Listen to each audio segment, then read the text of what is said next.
Welcome back. You're tuned into Bazaar Morning Call. You're on CNBC-TV18. Well, a lot of companies came out with their numbers overnight, so let's discuss a couple of them. Dipan Mehta, Director of Elixir Equities, joins us on the show. Hi, Dipan. Good morning. Thanks so much for joining in. Well, Dipan, I wanted to ask you about PI Industries. You know, Sonal joined us. She said those numbers are very, very good. Valuation-wise, obviously, it's not cheap, but a stellar set of numbers, the way Sonal termed it. Your view on the stock? Yeah, good morning, Nigel. What can I say? I'm all smiles because we are invested in the stock last 10 years or so, and it has given phenomenal returns.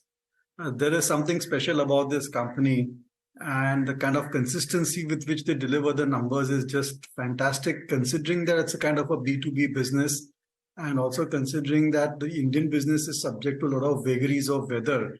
And also the fact that most of the agrochemical companies have a high degree of volatility and they haven't been that great value creators if you compare to, say, UPL or some of the other companies per se.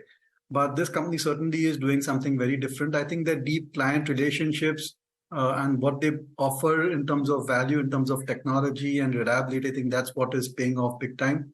And they've been very sensible when it comes to capital allocation as well. The next growth phase should come from the pharmaceutical side. They made acquisitions recently, and we are watching that progress and could be a new growth engine. So very positive on PI Industries. I know the valuations are stiff, but for quality businesses, this is what they trade at. Okay. Dipan, hi, good morning, and thanks for joining us. What is your view on how one should approach Bharat Forge now? There seems to be nothing wrong with the numbers, stellar numbers, but of course valuations are a bit on the higher side. And now they have the defense vertical that's also going to, see fruition very soon. At this juncture, is the risk reward still favorable for investors? Good morning, Sonia. See, Bharat Forge is quite a complicated company, and there are just far too many moving parts. A large part of the exposure comes from the commercial vehicles industry, where there is high degree of cyclicality, but management has been gradually trying to diversify away into non-auto businesses as well, and has made decent progress over there.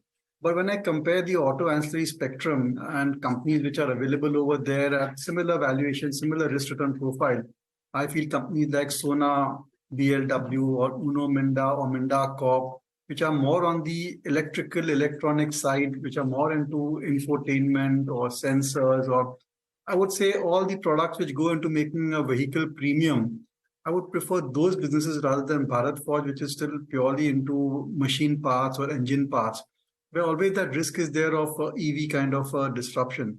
And it's not that the stock is available extraordinarily cheap, and past 3-4 years track record also has been a bit sketchy. So considering the valuation, I would not like to invest in Bharat Forge, but there are great opportunities elsewhere in other auto ancillary companies given solid OEM sales as far as passenger vehicles and two-wheeler vehicles are concerned. Hi Dipan, good morning. So now I'm going to ask you about the Zee debate and which side of the debate are you on? I was looking at the stock, it's actually rallied from 170 thereabouts, 173 in June, just towards the end of June, to almost 250 rupees now. Today is D-Day. I mean, we don't know if we get that order from NCLT or not on the merger. The numbers are also there. What thoughts? Would you look at this? It's a 0-1 kind of a game on Zee, right? Yeah, you're right. I think without the NCLT order, there's going to be, if it's a negative one, there's going to be a huge disappointment. But I think I would place my bets on them getting the approval. I think they have gone through a rigorous process and there should not be any objections per se. And of course, then if it is not in their favor, they can always have the choice of appealing. So either it gets done now or after a few months, the merger is a certainty and that perhaps getting gradually priced in.